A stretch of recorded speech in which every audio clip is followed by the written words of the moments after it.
Hello everyone, and welcome to SUNUP. I'm Lyndall Stout. Fall armyworms have been on the move the past couple of months, and joining us now to talk about it is Tom Royer, our extension entomologist. And Tom, let's just start off with talking about what you're hearing and what you're seeing around the state. Over the last 2 weeks, I've been hearing a lot of people as they're planting their wheat and canola, and as it's coming up, evidence that fall armyworms are eating their plants, in some cases taking out stand. We've had fall armyworms here since July in sorghum. There's a lot of sorghum that was planted this year, and I think that served as a good nursery for what we're seeing now. Let's talk about the canola field that we're in right now, and just your basic observations of what we're seeing versus what it should look like. Well, what I'm seeing is that there's really a sparse plant stand here. Some of the cotyledons have already been chewed, and some of the plants are being chewed off. So this is not what any canola grower would want to see for a stand. Probably 70% of the stand has been removed already, and probably their only options are to possibly replant if they lose too much stand. Canola does have the ability to compensate, but for stand, poor stand. But when you're losing 70% of it, that's asking a kind of plant to do a lot. It certainly is. Now, is it worse this year than it has been in the past few years?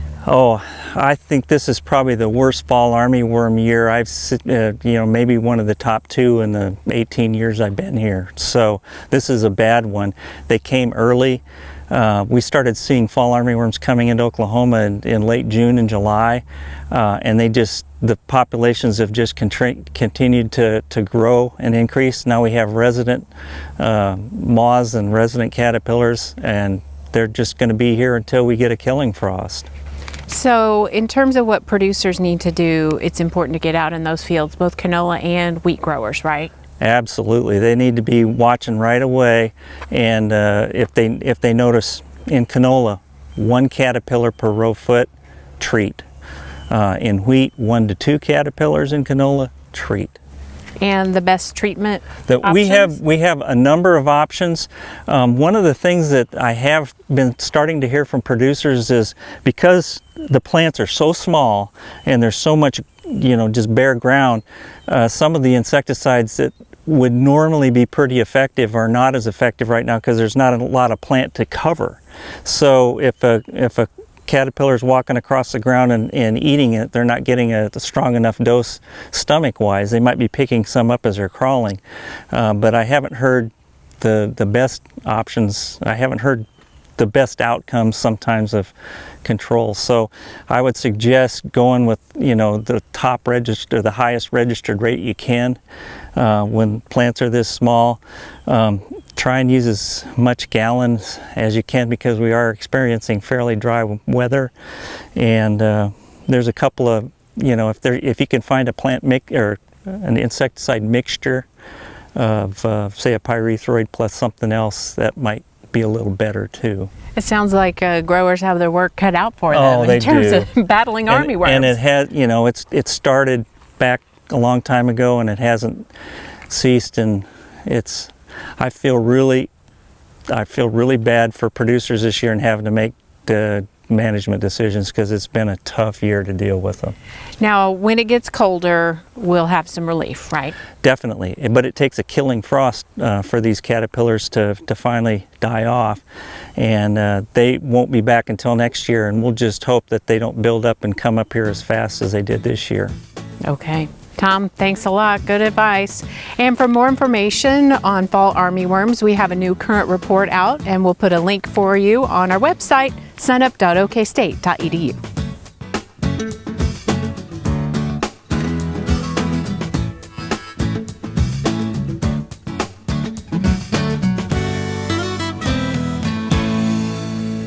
Wheat prices crossed that $5 threshold. Kim, let's talk about that. This last week, we closed 501 on Wednesday. We was up 5.7, 5.8 on Thursday. You notice we ground our way through this $5 level. We've been trying to do that for the last 3 or 4 weeks. And I think what we got to pay attention to is that we ground our way through it. We slowly came through it. You know, often when you break a strong resistance point like $5, that it just crashes up and you'll get a 10 or 15 cent price move. I think that tells us that this market's just going to continue to grind itself higher. I think the target will probably be around $5.20. It's got some light resistance at $5.20. At $5.30, I think we've got some pretty strong resistance. I'd expect at least $5.20 out of the market. That's 18 or 19, or maybe $5.30. So why did we cross that $5 threshold? Well, I think it's got a lot to do with what's going on in Argentina and Australia. They'll start harvesting within the next week or two, probably about 2 weeks.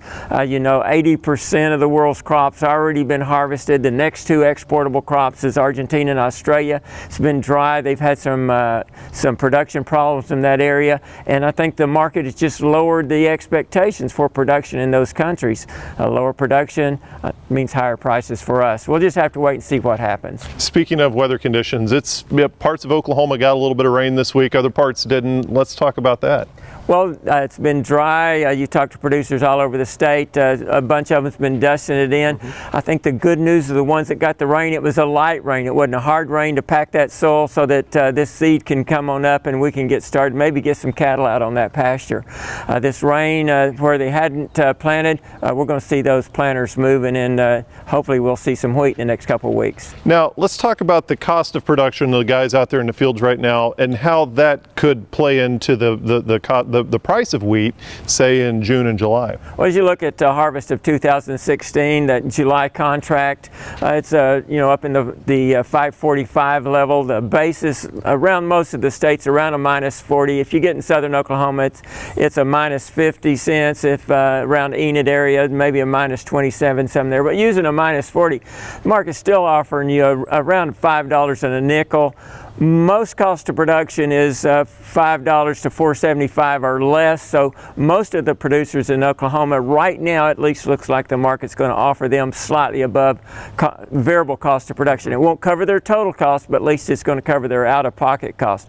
Of course, there's a lot of time between now and next June, and as you know and I know, a lot can happen to these prices. So there is a possibility of a profit for the Oklahoma wheat farmer. Over variable cost, I don't think there's much of a likelihood of, if you're selling at harvest next year, of the prices getting that other $1 or so of fixed cost, that wheat prices would get up to that $6 range.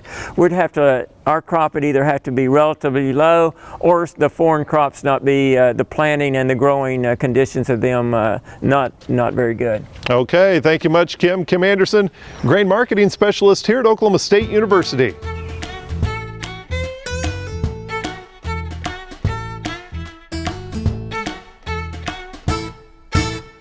Hi, I'm Al Sutherland with your Mesonet weather report. Wednesday gave us another example of how fall is creeping in this year, not sweeping in. No strong line of cold air versus warm air on Wednesday. An air temperature map from Wednesday afternoon showed a meandering pattern of cooler temperatures in the green and yellow areas. Warmer temperatures, the red areas, ran along the Red River. The cooler areas were due to cloud cover, the blue and greenish areas on a map of solar radiation. A visible satellite image matches up with patterns of lower sunlight on our solar radiation map. Another indication of the creeping in of fall is the way cotton heat units have stayed up through September. A graph from September 16th through the 29th shows that except for a cool spell from September 18th through the 20th, we have been collecting a good number of heat units each day. The blue line shows cotton heat units for Altus, the red line tracks those for Weatherford, the blue line has cotton heat units for Blackwell.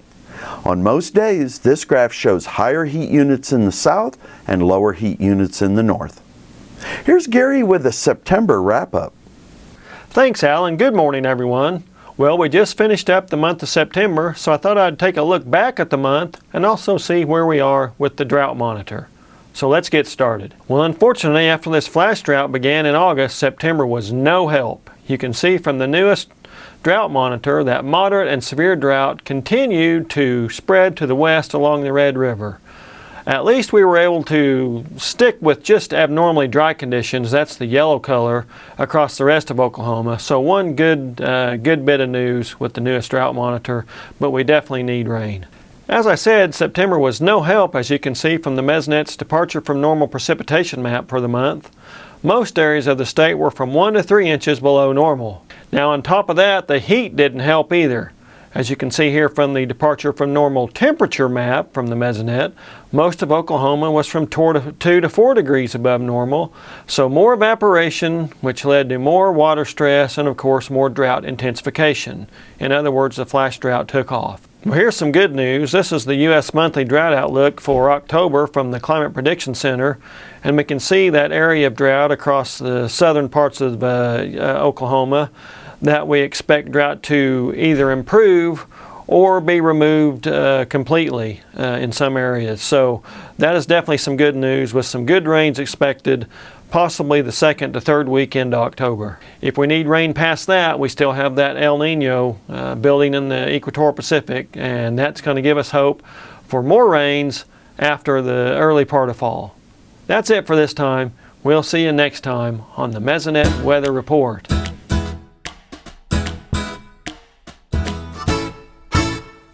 Let's talk rodeo now. For the 2nd year in a row, the Cowboy Stampede is coming to town. This is the 2nd year that our rodeo team has been fortunate enough to hold this event, and we were successful with it last year, and hopefully we can continue to be successful with it and use it as a good fundraiser and put on another good event that goes well. This year the event will be October 8th, 9th, and 10th. We will have our short round be on the 10th, which is Saturday, and that'll be at 7 o'clock at the Payne County Fairgrounds. And we'll have slacks Friday morning and Saturday morning, and we have 500 contestants that come to the rodeo from all over Kansas and Oklahoma, and we all compete. We'll have saddle bronc, bareback, tie-down roping, team roping, steer wrestling, bull riding, barrel racing, and goat tying, and breakaway roping. It's $10 a ticket. For students with an OSU ID, it's $5 a ticket. And we will be selling tickets on campus, and then you can buy them right at the front gate. The money generated from the rodeo that we get is put into scholarship money and for the OSU rodeo contestants. And it helps better our facilities. We also are hoping to maybe get some travel money. It's a family-friendly event, great to bring your kids to, kind of just hang out and come enjoy the rodeo. We try to make it fun for both the contestants and the people that come to watch.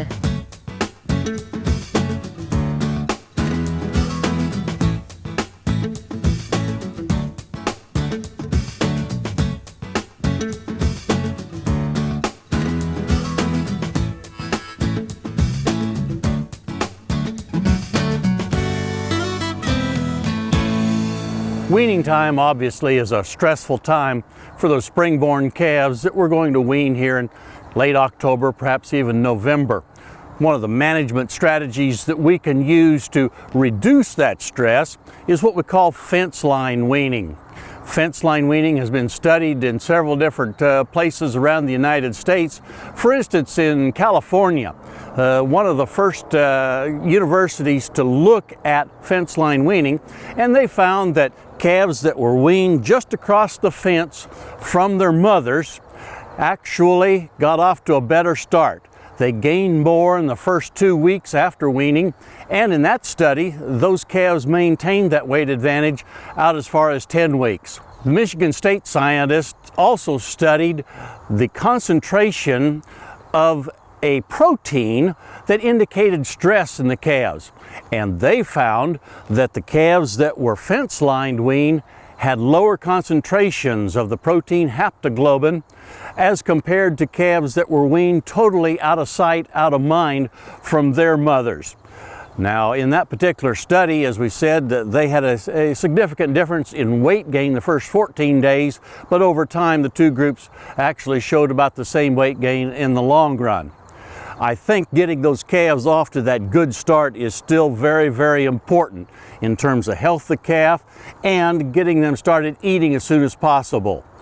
As we look at fence line weaning, a couple things to keep in mind. Number one, remember that when we're doing that, we've got a lot of cattle concentrated in a fairly small area. We have to have available water on both sides of the fence. Water that those young calves can reach, as well as the mother cows. Also, I would start out with the cows and calves in the pasture that the calves are going to be weaned in, so that the calves don't change pastures, but the cows do. That way they're already used to where the water is, where there might be available good grass, and if we're putting out some bunks with some sweet feed for those calves to eat after weaning, they're already used to where those bunks are and are consuming a little bit of feed out of those particular areas. As you consider fence line weaning, you got to make sure, of course, that you've got a good fence. If you're using, say, a 5-wire barbed wire fence, you may want to consider stringing a hot wire on each side, just offset a little bit like this particular fence as an example. But I would put the hot wire on both sides in order to keep those cattle away from the fence so that you don't have calves trying to go through the fence or nursing through the fence and causing some problems in that way. Certainly fence line weaning will check out the quality of the fences that you've got between the cows and the calves. I think bottom line is that fence line weaning is a management strategy that can help get these calves off to a less stressful start, a little faster gain, and perhaps a little healthier calf. Hey, we look forward to visiting with you again next week on SUNUP's Cow-Calf Corner.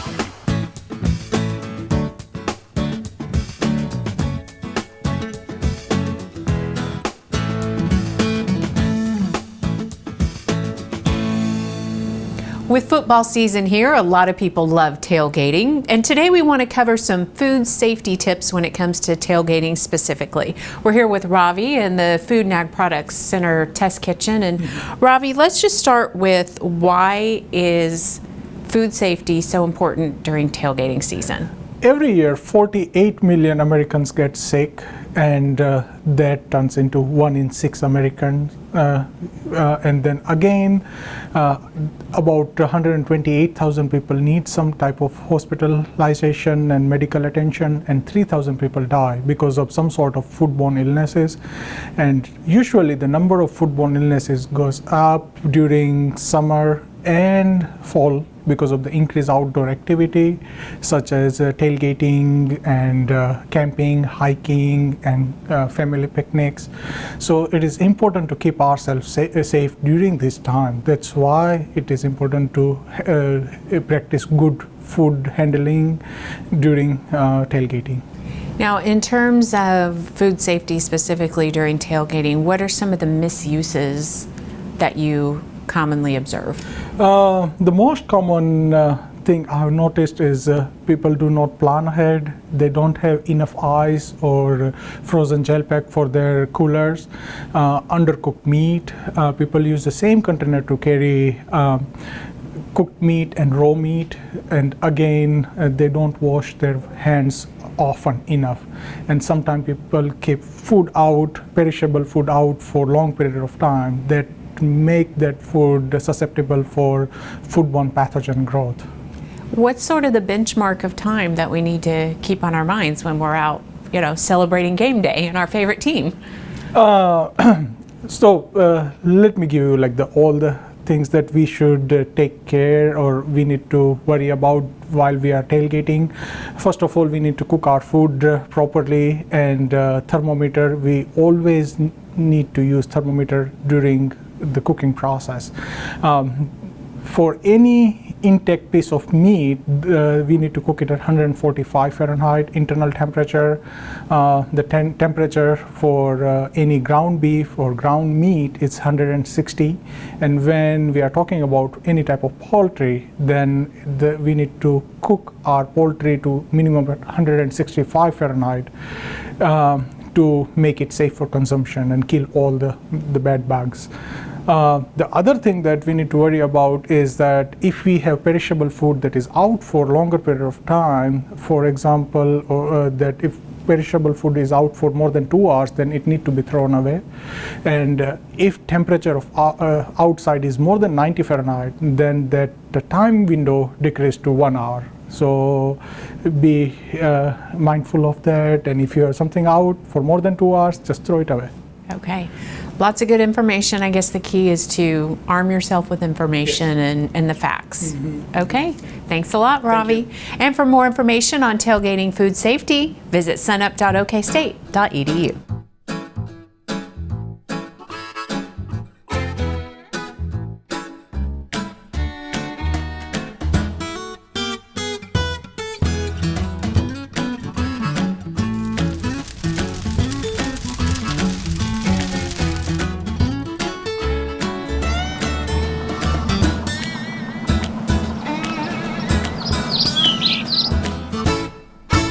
The months of September and October are the prime time to plant your cool season food plots for white-tailed deer.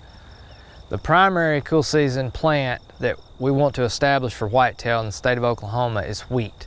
It's cheap, it's easy to establish, deer love it, and it's adapted to a wide variety of soil types. If you're going to establish a wheat field, there's two ways: broadcast, and we do this at rates of about 90 to 110 pounds of seed per acre, or drilling, and we do that at about 75 to 90 pounds of seed per acre. And if you drill the seed, it needs to be about a ½ inch deep. It's really important to establish an exclusion cage on your food plot. Now this is just a caged area. You can use some type of fencing material, whatever you've got handy, to make a small plot a few feet in diameter, and this will allow you to see how much forage you're producing, but also how much forage is being consumed by whitetails on the food plot. The plot should be at least a ½ acre, but really 2 to 3 acres is the kind of the bare minimum. Smaller than that, then deer usually consume the food plot really quickly, and it's just not attractive for very long. As far as the shape of the food plot, don't worry too much about that. It's nice if they're adjacent to some type of cover, but the shape is really not that important, other than if you start making really irregular shapes, it's very hard to manage that field with your implements. So plan your field with keeping in mind the size of your implements that you're going to use. In other words, if you've got a 20-foot implement, then you probably want that field in some increment of 20 feet across. For more tips on how to manage food plots for white-tailed deer, you can check out our new food plot guide that's found on the website.